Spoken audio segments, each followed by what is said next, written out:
ask you. I was whatever you were supposed to do. Okay. We can start our meeting now. And then the City of Las Vegas Citizens Advisory Committee to the Las Vegas Redevelopment Agency, City Hall, 495 South Main Street, City Clerk, second floor, conference room, City of Las Vegas internet address, www.lasvegasnevada.gov. Our agenda this evening, January 23rd, 2018. Items listed on the agenda may be taken out of the order presented. 2 or more agenda items for consideration may be combined, and any item on the agenda may be removed or related discussion may be delayed at any time. Backup material for the agenda may be obtained from Luann Holmes, the city clerk, at the city clerk's office at 495 South Main Street, second floor, or on the city's website at www.lasvegasnevada.gov. At this time, we call the meeting to order, and we will have roll call. Chair Mathis, Present. Vice Chair Sylvain, Present. Member Kovac, excused. Member Mack, Here. Member Dyke, excused. Member Jones, excused. Member Clark, Present. Member Palacio, Present. Member Hill. Here. Thank you. Thank you. At this time, we would like to welcome our new member, Daniel Hill. Welcome. Are we in compliance with the open meeting law? Yes, Your Honor. 3, public comment during this portion of the agenda must be limited to matters on the agenda for action. If you wish to be heard, please give your name for the record, the amount of discussion, as well as the amount of time any single speaker is allowed and may be limited. Seeing none, we'll move forward. For possible action to approve the final minutes by reference of the regular meeting of November 27th, 2017. Do we have a motion to approve the minutes? Yes, I'll make a motion, this is Member Clark, to approve the minutes. I'll second. It has been moved and properly seconded to accept the minutes of November, from November 27, 2017. The motion has been moved and properly seconded. All in favor? Aye. If you are not in favor, all right, motion accepted. Minutes passed. Motion passed. Number 5, it states, presentation by Kathy Thomas Gibson, Community Resource Manager, regarding neighborhood revitalization and engagement. Kathy, welcome. Great evening. Thank you very much. Again, Kathy Thomas Gibson. I am the Office of Community Services Resources Manager. Long title just means I'm kind of the kitchen sink. So actually, I came in with a presentation on homelessness, so if you want me specifically to speak to revitalization, I can do that, and we can forego the presentation that I came in with. Office of Community Services has sort of 3 main pillars. We do a lot of things, but I'll categorize them this way. One is neighborhood engagement and community revitalization, where we work to address blight, community risk factors like poorly performing schools, and beautification projects. Another pillar is affordable housing. We are the entity responsible for overseeing the federal dollars that come into the city to subsidize or incentivize the development of affordable housing. And we probably this past year supported close to 600 units of affordable housing. And our third pillar is addressing homelessness. We are also the department responsible for shepherding this city's strategy to address homelessness in our city, and that's the presentation that I brought today to share with you. Shall I continue? Chair Mathis, excuse me, if I apologize, I may have that would be my mistake. That was my understanding as well, that Kathy was going to present, so. Neighborhood revitalization. Homelessness and the various services, so if the item was not clear, that would be my mistake in terms of doing that. But my understanding was that I did ask Kathy for homelessness, so maybe just Chair Mathis, what's the pleasure of the board? You know, when I think, though, of homelessness, just revitalization within the neighborhood is definitely a part of that. So if the board would say yes, then we would just have Ms. Kathy to just go ahead and present. Yes? Yes. Councilman member, I would say yes. I certainly think I am seeing more homelessness around town, so I would like to hear it. Okay. So Indeed. Thank you. please. Okay, again, Kathy Thomas Gibson for the record. And remember, Mac, you are correct. Homelessness is up 6% officially, 6% from last year. The presentation I'm going to share with you this evening is utilizing 2016 data because that has been certified by HUD, and our data tends to lag a year in terms of being official. So we will rely on our 2016 data, but it's only moving upward, right? And so this is still relevant. So one of the things we often want to be sure is that we understand the context in which homelessness is occurring nationally. And the city of Las Vegas is in the top 10 for total homeless in big cities across the nation and moving up. So I actually found some data points that put us at 5th, right behind San Diego. We're, again, using this data because it's been certified by HUD. So from our point in time count, which is an organized count, we literally fan out across the county, and each jurisdiction counts the number of homeless individuals we find on the street. And in 2016, we had a total number of 6,200, and of that, over 3,700 were literally on the streets. We count the people in shelters and the people on the streets to get our total number. So you can see this is pretty serious. Much larger cities like New York and LA are on this list, and comparatively speaking, a smaller city, and we still make the top 10 list. There are a number of factors to consider when looking at homelessness. There is not a single cause, and therefore there will not be a single response to homelessness. Very complex. And some of them are systems issues, like we don't actually have enough beds and shelter. We don't have enough treatment for addiction and mental health. And when we get funding from both local governments and federal governments, we tend to use that to maintain the existing services. So even though homelessness is rising, we don't have resources that are rising. We're just trying to maintain the system that we currently have in place. Maybe.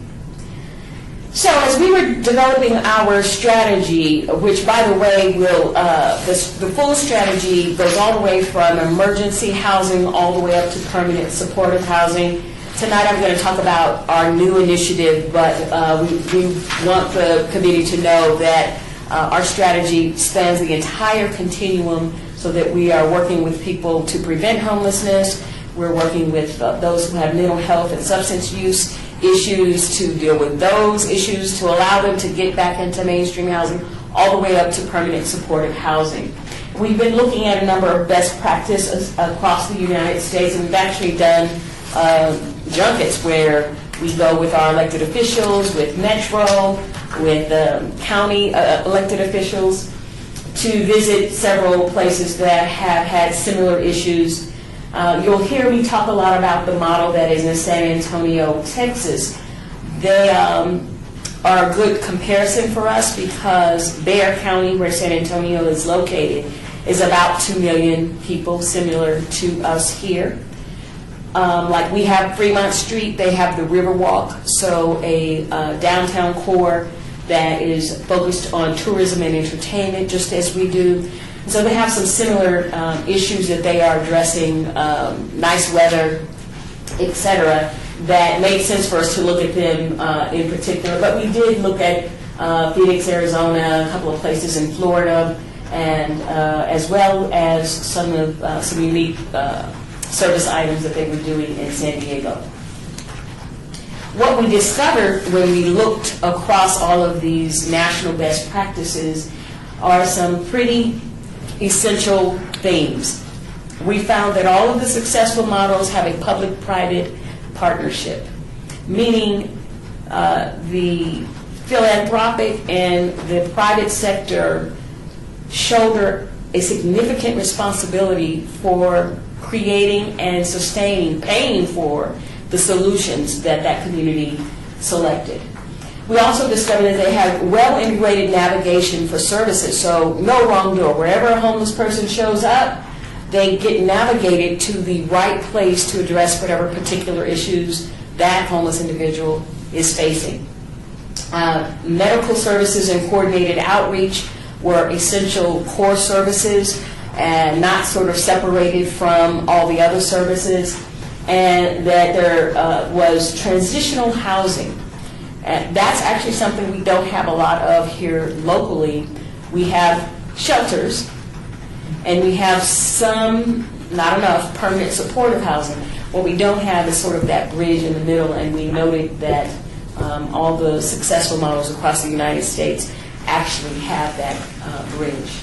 So we visited the Haven for Hope campus in San Antonio, and by the way, this is, you have this in your packets. It's a little hard to see here on the screen. And it is a true campus. This is about 28 acres. It used to be a industrially zoned area. You'll see, does my light work on this thing? Maybe, maybe not. Okay. You'll literally see the railroad tracks running through the campus. It's an active railroad, so there's still freight moving along this railroad. But it was an opportunity. All this was run down and very blighted, and it gave them an opportunity to sort of build from the ground up. They have a men's center, they have a sick bay, food services, women and children housing. They have permanent supportive housing. They've got medical, dental, vision, and what we call here locally a wet shelter, but a place for chronic inebriates who probably aren't quite ready to go into other services, and they just need to sober up before they can make a decision to commit. So they have a lot of those sort of comprehensive services all on one campus. We don't have open, large, 30-some-odd acres of industrial space, but as you'll see, we do have an opportunity to develop some of these elements, and we're going to focus in our conversation here what they call this little triangle. It's called the courtyard, and it's a model that we have opted to adapt here to our local context. So the courtyard is a safe outdoor space. It's not a traditional shelter. We've got traditional shelters. We want them to keep doing what they are doing. But it's a place for folks to gain access to some very basic services and then move on. You often hear the phrase one-stop shopping when people want to coordinate a lot of services in one place. We've chosen the term one-start shopping. You're not coming here to stay. You're coming here to start on a path to getting back in mainstream society. San Antonio was able to reduce their homelessness in their downtown area by 80% using this model, and they've sustained it over a number of years. So it's a first step. we're putting a lot of effort into the courtyard, and people think that's all we're doing as it relates to homelessness. It's a triage center. Think of it as a triage center where individuals can come regardless of what got them homeless and get connected to the right complement of services if they're ready to end their homelessness. And so you'll see this diagram where you have the smaller circles, which are outreach teams who are out in the urban core to let homeless people know. We assume homeless people know where to go. They actually don't. About 30% of the homeless are newly homeless, meaning they've been on the street less than 6 months, and they actually don't know how to connect themselves to services. So the outreach teams help folks get to the courtyard, and at the courtyard, they can get connected to housing or employment or medical services, mental health, legal. A lot of the homeless end up in this cycle where they're going from the street to jail, back to the street, to the hospital, to the street, to jail. We want to break that cycle. And so it's a place where you come and get connected to what you need. You don't come and stay. Right? So the city has been, for a little over a year now, acquiring vacant and blighted property in an area that we call the Corridor of Hope. It's where the majority of the mainstream shelters are located. So if you're familiar with Catholic Charities or Salvation Army, it's that area of town that it's like Owens, Las Vegas Boulevard, Main Street, Four-Master, right? Sort of the boundaries of that area. And there's quite a bit of vacant land just sitting there with blighted buildings on them. So you'll see on the screen a large green triangle. That used to be the Shannon West Homeless Youth Center.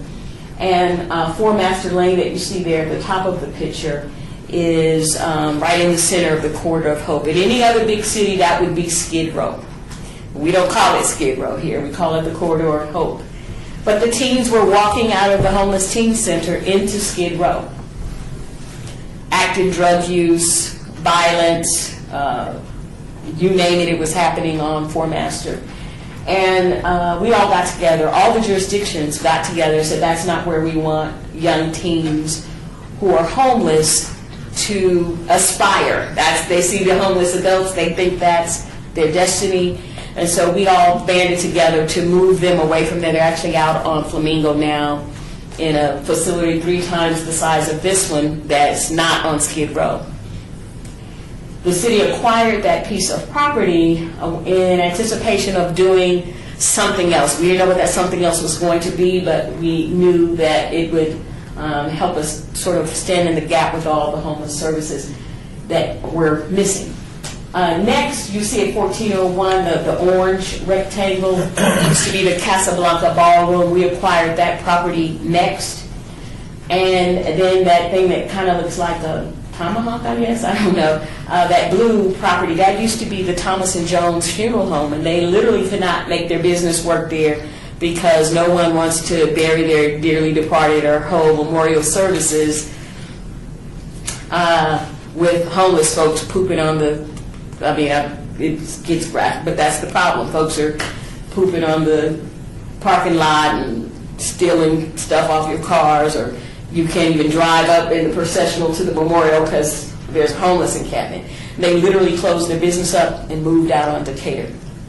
So this allows us to get a number of contiguous properties and close to 4 acres now that we can think about replicating the courtyard that is in San Antonio. And so we, on the orange block, we are in our pilot phase. We are actually currently providing services 6 a.m. to 6 p.m. And it started out just as a safe zone with porta potties and hand washing stations and water. And you're thinking, why porta potties a big deal? Other communities that have not attended to the sanitation needs of the homeless population have a hepatitis A outbreak. Palacio? All right, hold on one second. So, for example, the city of San Diego created an encampment requires, so by enforcement, moves homeless people into this encampment, and they did not provide for adequate sanitation. So I can bring my tent and my whatever, I'm shopping cart, no sanitation. They've had 20 people die from hepatitis A. We have not had a hepatitis A outbreak here. The reason we have not had that is because we provide 24-hour access. So the courtyard is open 6 a.m. to 6 p.m. to get access to these other services that I'll talk about in a moment. But for bathroom and hand washing, you can come 24 hours a day. We started with the 3 porta potties, cleaned 3 times a week. We are now at 8 porta potties, cleaned 7 days a week. Each porta potty can hold, I know more about porta potties than I do, 60 gallons of waste. 60 gallons times 8 times 7 days a week, that's how much human excrement used to be on our street. So, we provided sanitation opportunities. The health district comes in to do Hep A vaccines. We had to wait 2 or 3 months because of the epidemic that was in San Diego. All the vaccine was going to Southern California, and we still didn't have an outbreak. So that it's critical that we provide these, what seem like, really like who wants a porta potty. Well, you and I might not want to use a porta potty, but the homeless folks are like, oh, this is the first time I felt like a human being in months. We also have portable showers twice a week on site. And so addressing the sanitation issues is the very first step that we took. By the way, the mayor said, so here, we get some porta potties down there. So obviously that was one of the first steps. In addition, we have pop-up services happening there. And so we have the mobile medical clinics coming in. Silver State and Hope Health, Christian Health Center are actually there 4 days a week on site. We have West Care coming in for mental health. We've got Nevada Homeless Alliance. The list goes on. We've probably got 24 not-for-profit partners coming on site because now they can connect to their homeless client that they otherwise might have a more difficult time finding. And this is just our pop-up, our pilot phase, and we've already gotten over 1,000 homeless individuals off the street since March of 2017 when we opened, just because we were able to connect them to services. So we're like, well, just imagine when we really get going and have some permanent facilities happening there. So what will that look like? So startup for phase 1, which will open spring of 2018. Actually, it's more like May 1st, not March 1st. We intend to serve up to 300 individuals, and that would be 24/7. So they would have the option to stay overnight in the courtyard, which they don't now. We do provide armed security guard. In fact, we do that now. We will increase that from 4 to 6 armed security guards. And the core services will include a day room, the mobile showers, storage lockers, sleeping mat, navigation, mail window. Very important, folks don't have a place to get their mail. So we've had several homeless individuals who have access to benefits, but because they don't have an address, they can't claim them.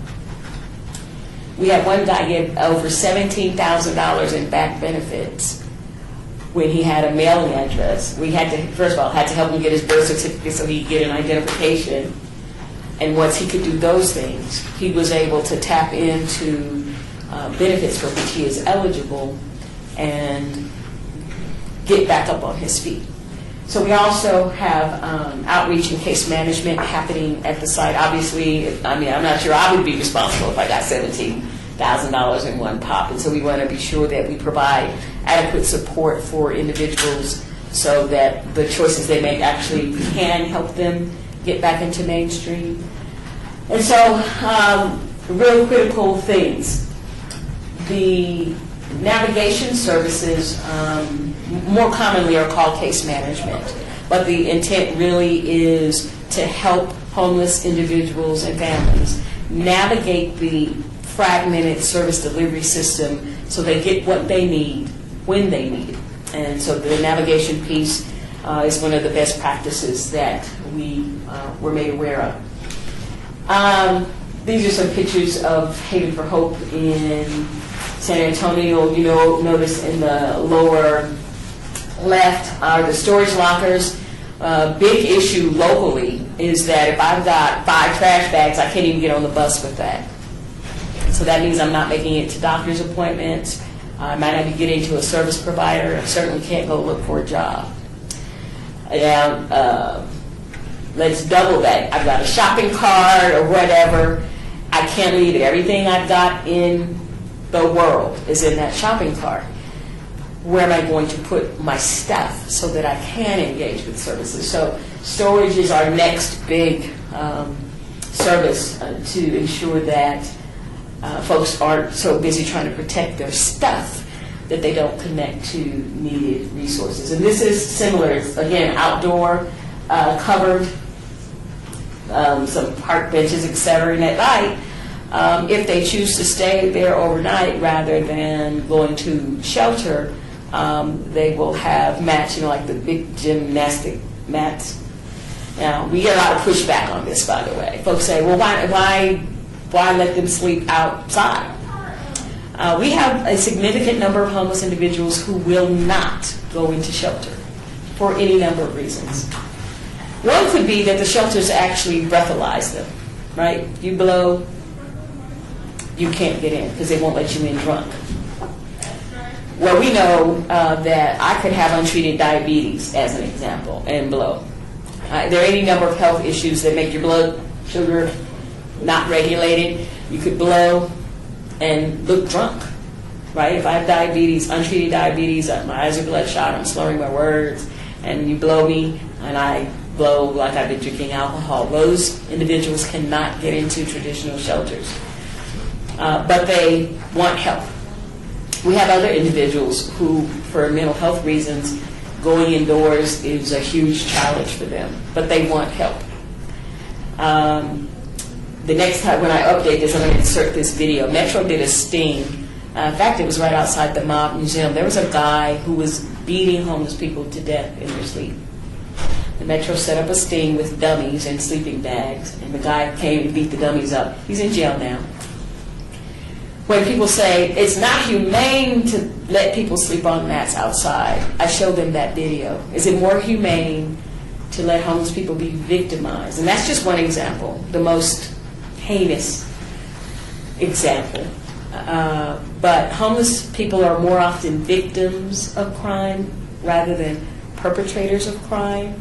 So the courtyard is intended to provide a safe zone so when they get ready to choose to come into services, they can. And they won't have the barriers of having to prove they're sober or prove anything. Just show up, come on in, we're ready to work with you. Phase 2, which is billed out as October 2019, will go from sort of the temporary pop-ups, so temporary showers, etc., to more permanent. And we will, in fact, in January, an RFP is going out to identify the not-for-profit homeless service entity to operate this courtyard for us. And we will have everything in phase 1, but we'll also have the multi-purpose room, a resource room, permanent toilet facilities rather than porta potties, laundry facilities, medical respite, a number of, and people get mad at the hospitals, and I tell them, don't be mad at the hospitals. They will discharge a person who no longer needs to be hospitalized, but they may still be medically fragile. So we're putting in a medical respite room for homeless people who don't have a critical medical issue, so they can't stay in the hospital because the hospitals are not shelters. But the shelters won't take them if they're medically fragile. Why? Because they can't climb up in a bunk bed. They can't whatever, right? They may be in a wheelchair, and they still have dressings. So we need someplace for those homeless folks to go because they're not quite sick enough to be in the hospital, but not quite well enough to go into a mainstream shelter. Medical respite will be available. Classrooms, one thing, 50% we surveyed them, the homeless people in the urban core said, if you help me get a job, I can fix this on my own. Now, we know they got some mental health issues. It may not be true, but we're going to take them at their word. So we're going to have classrooms so that we can do job fairs and et cetera. In fact, we do job fairs now, and we've gotten over 100 homeless people jobs. We will have legal assistance, a pet kennel. We have a number of homeless folks who will not give up their pets in order to go into traditional shelter. That's their only companion and family member. And there's only one shelter in town that can accept pets, and it's the domestic violence survivor. So if you're a woman fleeing from a domestic violence situation, that shelter has a place for pets. But if you are any other household composition, single man, a woman who's not a victim of domestic violence, there's no place for your pets to be pet kennel. And we'll also have additional outreach teams. The outreach teams have been really critical, and we, I'll get to that slide. Here's some, now you may say that actually exists. You're right. This is, no, what's the place over here by Pawn Stars? You know, they have it's Container Park and Pawn Stars. Both use the same. The cubes. Cubes, thank you. So we're looking at, you're right, this is Container Park. I got you now. What you tell me. We're looking at, because you can reconfigure that as you need to more easily than traditional brick and mortar buildings. And so that, and it can take the wear and tear that this service center will put on it, but it allows us to be very flexible so we can reconfigure the physical layout as needs change and emerge or go away. Like, I'm crazy enough to think that we are going to end homelessness, right? I don't want to manage it. I don't want to get the functional zero. I want to end homelessness. And so we are looking at all options to help us get there. One of the other best practices were effective outreach teams. So right now we have MORE, and I never remember what the acronym stands for, Multidisciplinary Outreach, Referral, and Education Team, MORE. And it is comprised of Metro officers, a marshal, West Care, Salvation Army, U.S. Vets, and Help Us Southern Nevada, 4 nonprofits. And and a group of navigators, which are formerly homeless people, who help us cover the urban core so that we're doing really good outreach. So if I encounter you and you're a veteran, I'm going to let you work with U.S. Vets. I don't have to make a referral. I don't have to. They're right there in the van with me. We can connect to that. If it's a family with children, I can connect them right then and there to Help Us Southern Nevada. And so these partners, by the way, were picked to work with us because of our success in addressing veterans' homelessness. So same kind of approach, which is meet them exactly where they are. In this case, literally where they are, street corner, the park, or whatever, in front of somebody's business, and do an assessment so that we can quickly get them connected to whatever they need. And it's not a phone call and setting an appointment. It's open the back of the van, get the assessment going, the service provider standing right there with you, get you housed, get you a ticket to home, get you wherever, right then and there. And this has been particularly effective. People thought it would be problematic because when Metro rolls up, and if I've got warrants, and a lot of our homeless constituents have warrants, you don't want to reveal that. This isn't about enforcement. This is about appropriate transportation. It's about keeping the rest of the team safe when we're out on the street. And, you know, they're not, because you've got jaywalking tickets and trespass and, you know, open container, the kind of things that homeless people rack up a lot of those. Not taking you off to jail. Now, if you're wanted for murder, let's be real, they're going to take you off to jail. But if it's the kind of thing that homeless folks typically get citations and then they turn into bench warrants because you got 15 jaywalking tickets and 10 no-shows and 5 trespass, right? Turns into a bench warrant. We can help you deal with that, and we don't cart you off to jail. So the intention is to have this very intense outreach. In our pilot phase, we have 1. Our goal is to get to 5. So we're staging this. Next year, we should be up to 3. And if we get the money, we will go to full implementation. Blah, blah, blah, the budget. And well, I give it to people because people care. This is public money, and so you have a right to know. But I mainly do it to indicate that we've got the capital dollars to build this thing, but we have an operational shortfall starting in 2019. And this is important because this is where in other communities the public sector partnered with the private sector to ensure that it was sustainable. And that public-private partnership is not yet in place for us here locally. So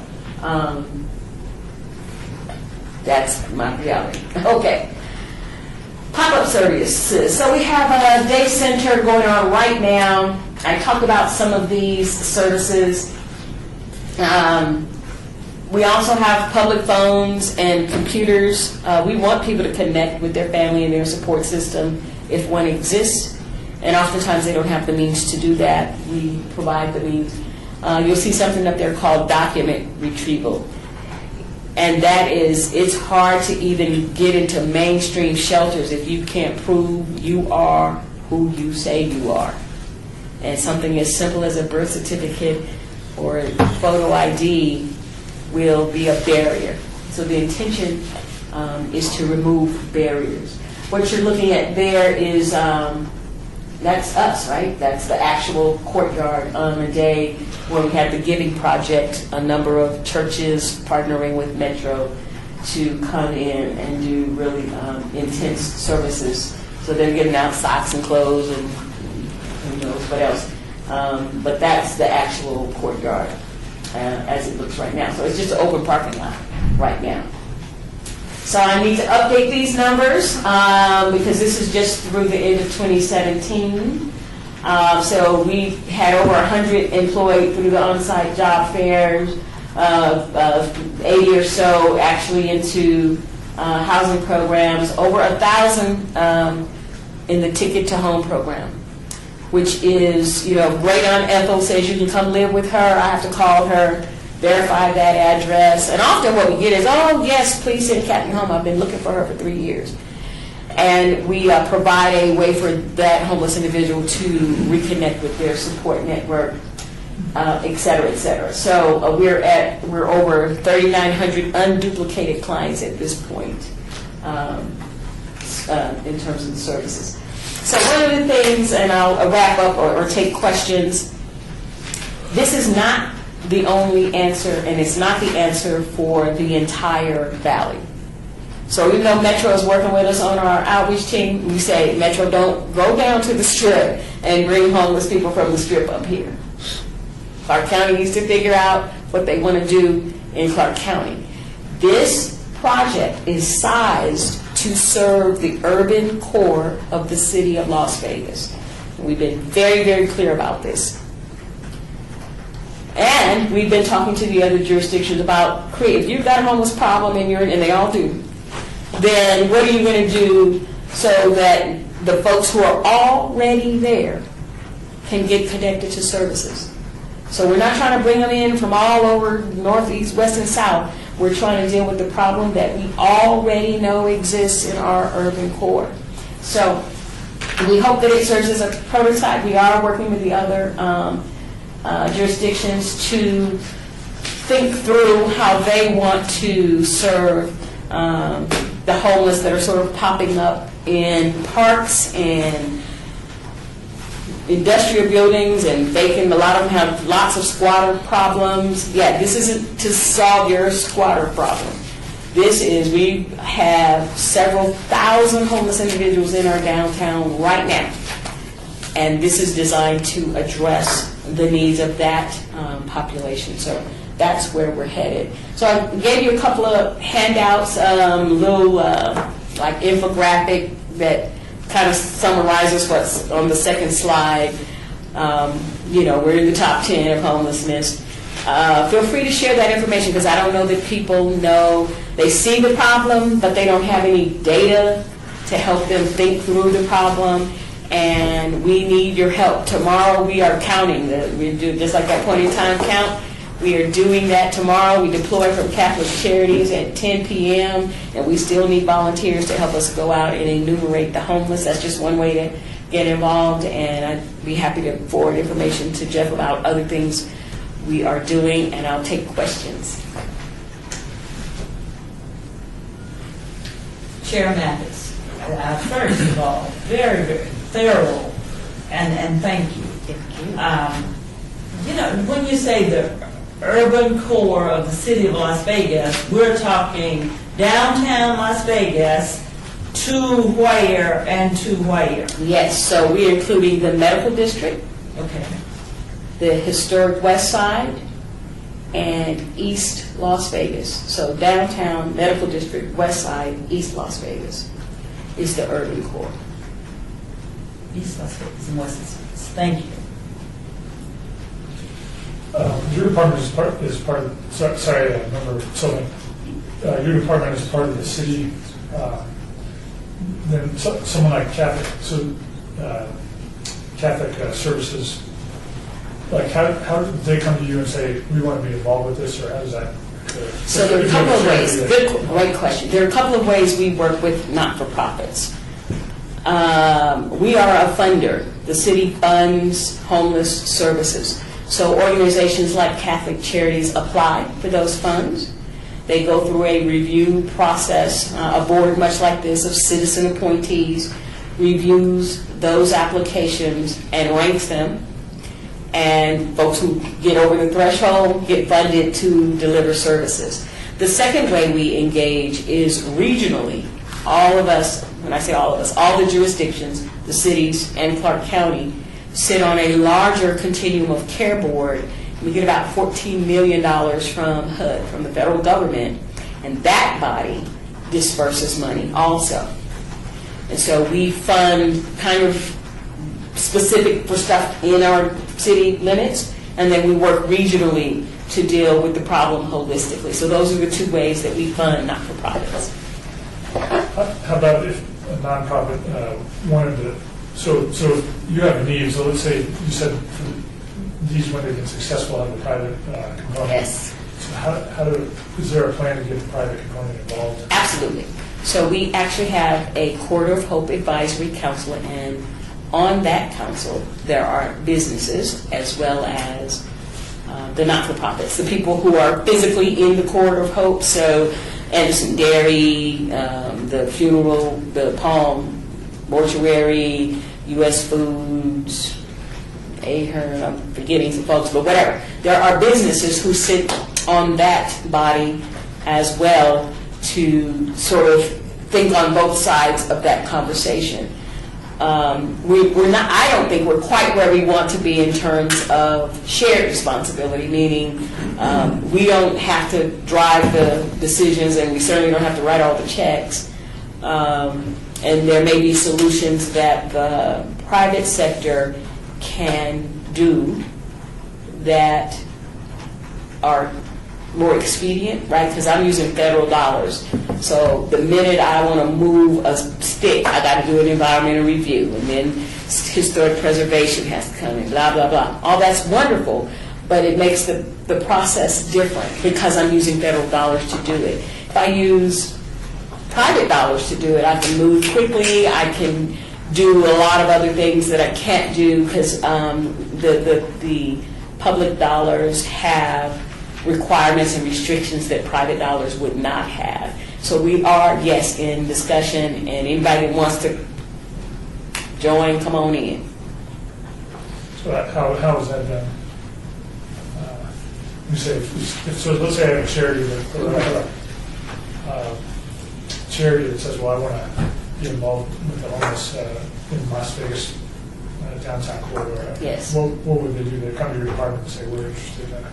Absolutely. And so you may, of course, my question is always, what does I want to be involved? Does that, because again, remember, we're working on this whole continuum. Do you want us to help us build more affordable housing that we can put homeless folks in? Great. Do you want to, what does get involved mean? So we would actually share there's a whole plan that I didn't bring today. We would share that whole document because you will look at it and see yourself and say, no, I really just want to help on funding bridge housing because that uses housing that currently exists and pays for it that way. Or I want to do document retrieval, or I want to help build a women's shelter I don't know what you want to do. But you can look at that plan and find yourself in the plan, so to speak, because we're on the whole continuum. We need everything. We need more housing. We need more case management. We need mental health and addictions support. Like there are lots of things, lots of ways to get involved.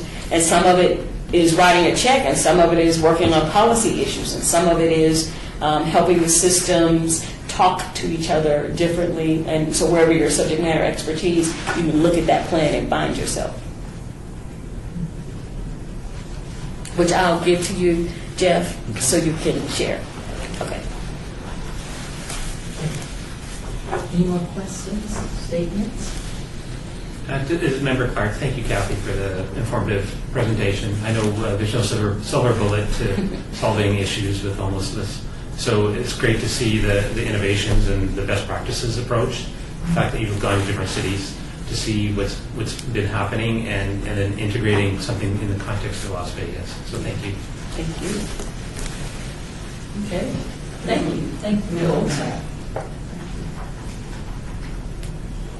I appreciate all the effort you're putting into this, and it's really much broader than I realized. That you're doing a lot more, and it's more organized than I ever realized, and I appreciate that. Thank you. I've seen the homeless corridor, and I've also seen homeless people at Fort Apache and Durango, which is south of 215. So they really are all over the valley. And I suppose that area is probably county and not city. Do you foresee a time when we won't see all the baskets on the street and the tents with all the trash that is left around? I do, and I have set that out as the challenge for my team, that we don't want to move folks from one place to another, or the issues, the concerns, because that has been historically what happens. You enforce here and they move to a different neighborhood. So what we're trying to do is make sure that they have a safe place to be. Make sure there is housing with supportive services. So if they choose to go into housing, they can. And ensure that we're doing something really effective around mental health and addictions. A huge proportion, I don't have to tell you this, you see them talking to the light pole and, doing whatever. You see the mental health and substance use issues playing themselves out.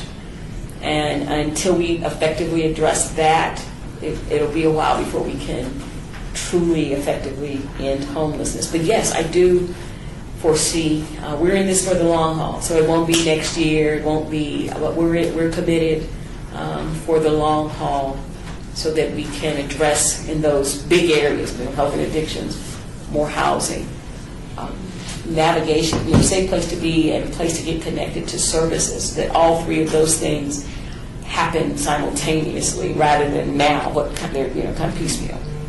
Thank you. One other question, please. In providing tickets for people to go home to a relative or a friend or someone who will take them, how often do you see them return to the city? I actually asked them to pull those numbers. It's a little more difficult because they actually won't come to us. They can't, right? Well, like, we give you a ticket, is make it work, right? So you can't come back every few months and get a ticket to home. So we don't yet have good data.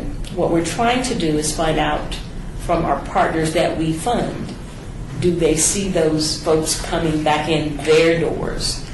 So we have now a shared database, HMIS, Homeless Management Information Systems, that we all put data into.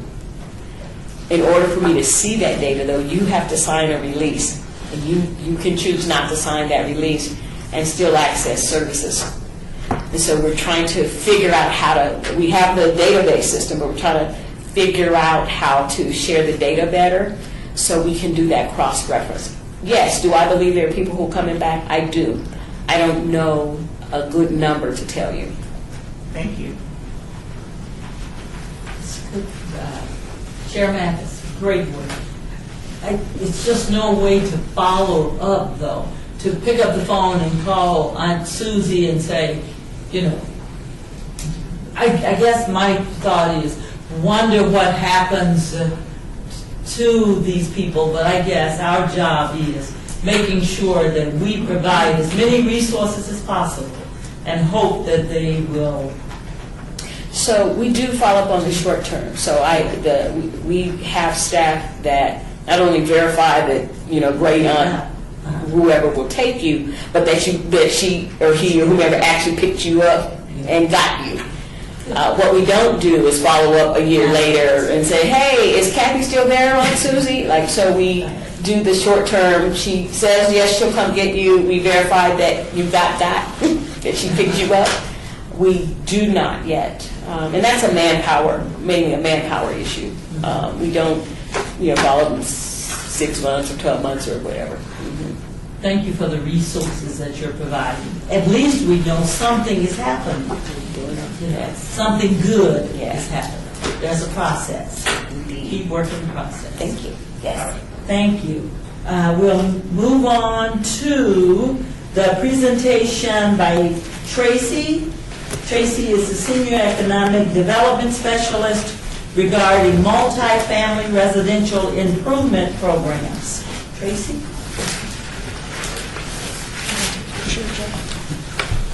Yeah, sure, absolutely.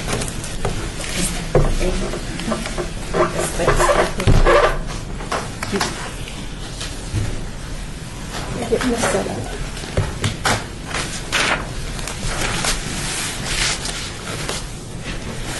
Hi, folks. Tracy Wright, Senior Economic Development Specialist, and Jeff asked me to talk to you today about our newest incentive in the Economic and Urban Development Department, our multifamily residential incentive.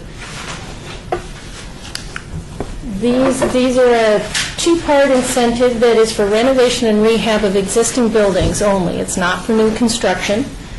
The minimum requirements are that it must be located within the redevelopment area, as we're using redevelopment funds for this incentive. Must have a minimum of 4 units in the project. Must have a minimum investment of $20,000 per unit, and only the owner can apply. And we specify that because we've had a couple of folks inquire that were residents of properties that would like to apply on behalf of their management company or on behalf of their owner, and the owner needs to be involved with this because it's a reimbursement incentive. They have to spend the money up front first, and then we reimburse on after the project is complete, has been inspected, and make sure that they have followed through with what they said they're going to be doing. The MFR Unit Improvement Program, MFR stands for Multifamily Residential, it's just quicker to say MFR, is for interior upgrades. There's a maximum of $25,000. I got those backwards. It's a maximum of $50,000 for the Unit Improvement Program. That's for anything that is structurally part of the interior of the program. At least if you want to move walls to create a bigger unit or a smaller unit, create bathrooms, create kitchens, change out cabinets, countertops, new fixtures, paint, flooring, anything along those lines, but not appliances, medicine cabinets, things that could be picked up and moved out to another facility. The multifamily, the MFR Visual Improvement Program is for the exterior of the property, and this is up to $25,000. Sorry for that juxtaposition there. That is for landscaping, fencing, security programs, paint on the outside, roofs. I also included within this piece is because multifamily properties are usually a bigger footprint within a neighborhood. Public art installations, courtyard treatments and things that would help support the character of the neighborhood as well, which is the key component of what this program is about. We have a lot of existing facilities, structures within the neighborhoods here that can actually keep the character of the neighborhood together without creating new buildings. And so the idea is for this program is to take those existing structures and put them actually back into the neighborhood as contributing factors. I'm going to show you a couple of examples of the first few that have come through here, where you can convert a commercial property to a residential property and create additional new units, take vacant properties that aren't providing any units, put them back into production and provide more units, or upgrade existing units that are maybe serving an hourly or weekly tenant that may be better served to serve a long-term tenant for that particular neighborhood. You can combine these incentives for a maximum of $95,000. If you're doing the rent, you're going to add those together and go, that doesn't add up to $95,000. But we provide an incentive for key plan areas. If you are developing within those areas, you get a little bit of a bump, so you can make that $95,000. And you ask, those key areas are within the downtown master plan. See all that pretty color in there? Those are those key development areas. So if you've got a project within there, you can get a little bit extra money at this point in time, because those are the areas where the master plan is targeted housing, and we want to see housing go in those areas as quickly as possible with that. This all goes to the city's goal of creating more multifamily and more housing and residents in the downtown area. So the first project I'm going to look to show you is a project that Cameron Foulad, ProView Series, is doing at 813 East Ogden. It's a former 30-unit motel that was converted to office space. This is the interior of what it looks like now as offices. He's proposed to construct new bathrooms, kitchens, change out all the electrical plumbing, new flooring, hardware, upgrade the exterior, to where they would have 30 units of new residential housing with interiors that look similar to those projects. So this is an example of taking an existing commercial property and flipping it to multifamily. His son Adam at 1324 South Casino Center is taking two vacant fourplex buildings. This is the condition of those buildings, and this is really the intention when we were looking at this incentive that we were looking at, is taking these really run down, bombed out facilities that are really distracting to the neighborhood and changing them into something that actually contributes to that neighborhood. And those 8 units will become one-bedroom units that actually have kitchens and bathrooms with new flooring, paint, landscaping, a fence for security purposes, and will actually become a contributing portion of that neighborhood. Coming up on the 7th, you see a new property at 218 South 11th. It's a vacant 6-unit property which will be converted to 8 units. So the 6 units right now, there's technically 7. There's 1 unit they've split into 2 that had been renting into 2, but by zoning requirements is only 6 units. They're going to basically gut this property and create 8 new residential units with kitchens, bathrooms, flooring, paints, create patios, and a brand new exterior and landscaping for that property. And the other property that we're going to be bringing to council on February 7th is from Las Vegas Apartments LLC at 1401 East Carson.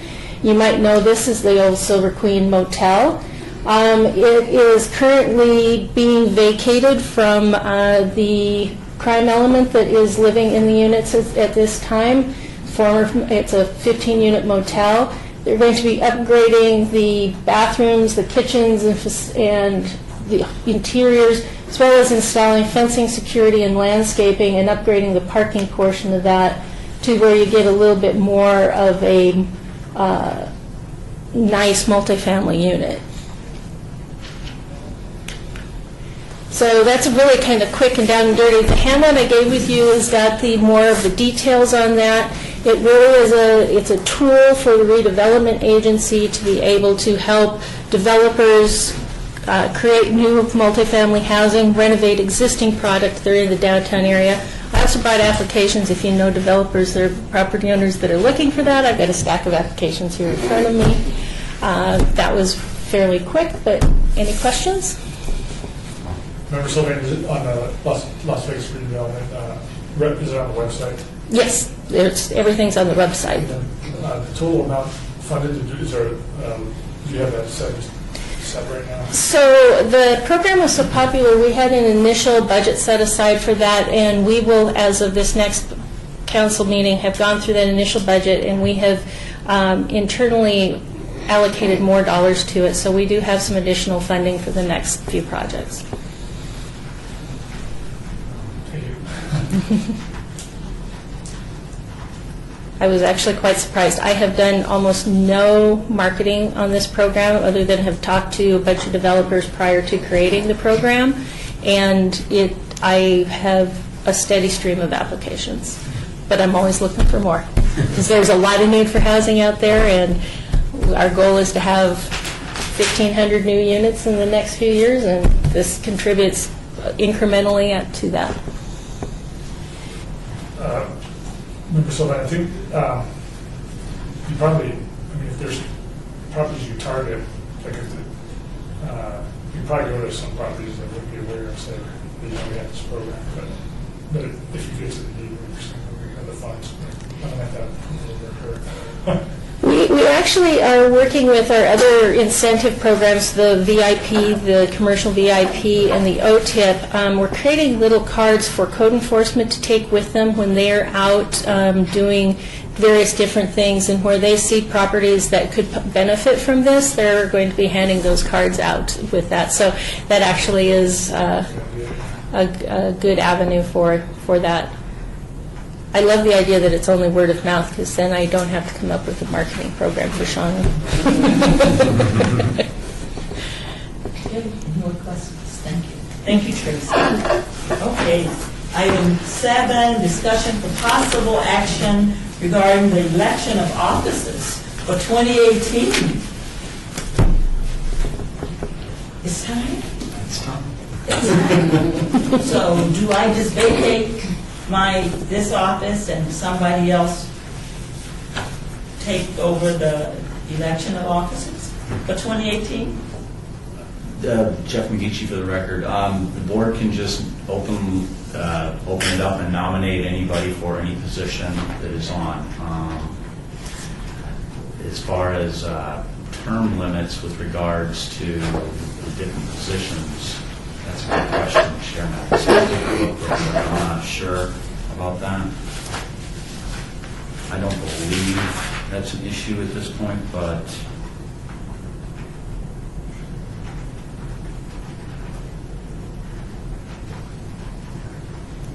I don't think, Seth Floyd, Deputy City Attorney, I don't think any of our boards actually have term limits on chairmanship. We're happy to have people who want to serve in leadership positions. Okay, so Chair Mathis, we need to elect a chairman and a co-chair. So, the floor is open. Chairman Seth Floyd, you actually have 3 positions on your board. You have a chair, vice chair, and secretary position. Oh, who is our secretary now? Because Don't know the answer to that, but let's go ahead and appoint one for next year. next year. If nobody's speaking up, I guess maybe nobody's sitting in that position at the moment. So we need a chair, a co-chair, and a secretary. Floor is Is that open. for this year? 2018. This year. Now? 2018, 2019. Okay. You're getting pretty good at it. Can you stay another year? Or you willing to?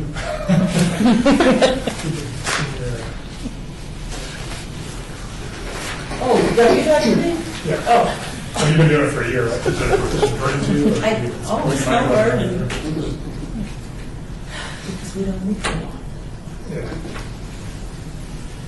Do we need formal nominations for the record to move this thing? No, you've got some latitude as to how you do that. You can do volunteers, you could do a nomination, that's probably the most formal way to do it, and then to make a motion. I would just move to just keep it exactly as it is. And then just appoint Mr. Hill as secretary. Oh, I don't know. Let's take one of the absent guys. I think Member Jones would be a great secretary. Okay, so we are, Does anybody want then, to do a position? Like some people have, like Sam Cherry, if you, it's probably not bad on the resume, from my point of view. Oh, I've got terrible penmanship. I could never secretary. Or this position, or, like, I'm happy doing it, but I don't do anything. It's very low stress, this position. it is very low. In case anybody wants to do it. It's a wonderful position. I love it. I just know I look just happy each time I walk in. So, if you was that a recommendation or was that a motion? I don't even know if that's a legitimate motion, but to keep the current board. Okay, the question is, do you guys want to continue? with Yeah, this? do you guys have any By problem all with that? Okay. means. We would love to, right? Yeah, but I'd be also happy if someone else, Well, do I? if anybody said, well, this is, Negative. For time, I think, if you'd love to, if it's Yeah. no hassle, then we will accept it with smiles on our faces. All right. Very well. But we do need someone to say yes to being I think we secretary. find out whoever our current secretary is and encourage them to keep up the good work. But we don't have a secretary. Do we have a secretary? That Yeah, what anybody? is the role of the secretary on this committee? Chair Mathis, Jeff McGeechee for the record. Yeah, we currently do not have a secretary. I could read right here the responsibilities, if that would Please. help you guys clarify. Shall be the duty of the secretary to administer the affairs of the committee, including the overseeing of the preparation of the minutes of the meetings by the recording secretary and attesting the execution of the documents by the chairman, the vice chair, and the vice chair. In the event that both the chairman and the vice chair shall be incapacitated or otherwise unable to attend any regular or special meetings, the secretary shall appoint another member to act as the chair for the particular meeting. And with regards to the preparation of the minutes, the clerk's office prepares the minutes. I review those minutes. So in a sense, my role has been to serve as the secretary. So basically, it's proofing the minutes before they go out to the committee to then be approved at the next meeting. So it's just a proofing, and then additionally the other responsibilities if there's any incapacitation that occurs. Chair Mathis, is there a rule that says we can't just leave it like it is? No. I mean, I suppose you could. What Jeff is reading from is your bylaws, so technically you should have a secretary. Now, whether you have that person actually do anything Is that another Jeff has sort of assumed that role. But I would suggest at least appointing one. It may be an appointment in name only, but at least you've now got a full slate. I think our bylaws are. I always read the bylaws. It's probably good. I don't know. Or the- Like it, Dan. I have a PDF with the bylaws of that, but they're just new this past year, so it's not like. I think Member Clark would be a Jones. fine ceremonial secretary I for would say the that chair and vice I chair. read the minutes, and so I always review them, so I can assume that role. Okay, and we would love you to. So, thank you, Member Clark, for saying Clark with a yes. name. Okay, so, do we need to take that to a motion? Yes, now if you restate your motion now. All right, now I would. Can we do all three at once? You can do all three at once. All right, then I would move Secretary, Member Clark, Vice Chair Sylvain, and Chair Mathis remain for another year. Second that. All right. Moved and seconded that the members, chair and co-chair remains, and Member Clark comes in as the secretary. All in favor? Aye. Proposals? Great. Motion passes. We are as we are, okay?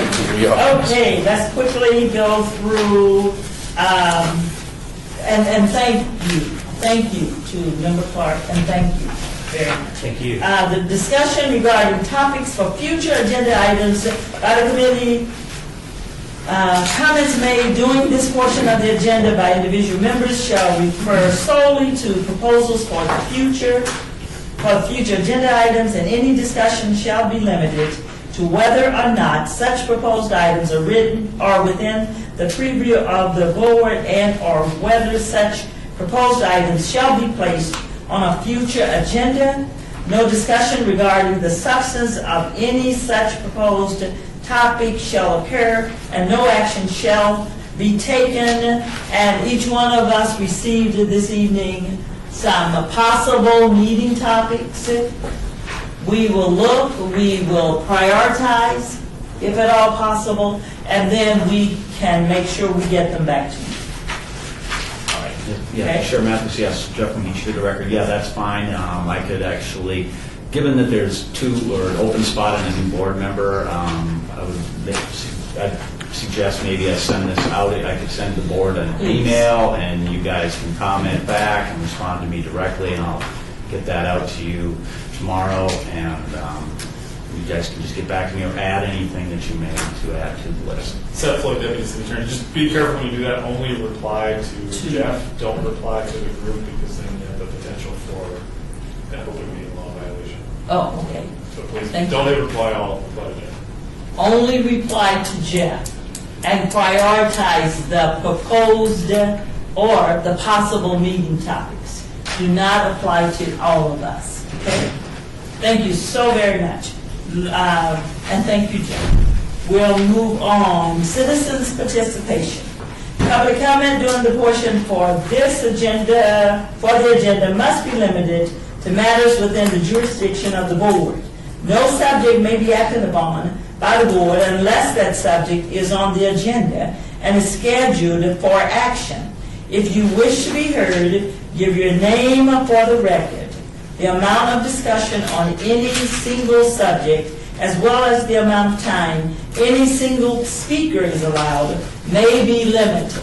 At this time, I see no one for public comments. So at this time, we can adjourn. Thank you for coming. Thank you very much for coming.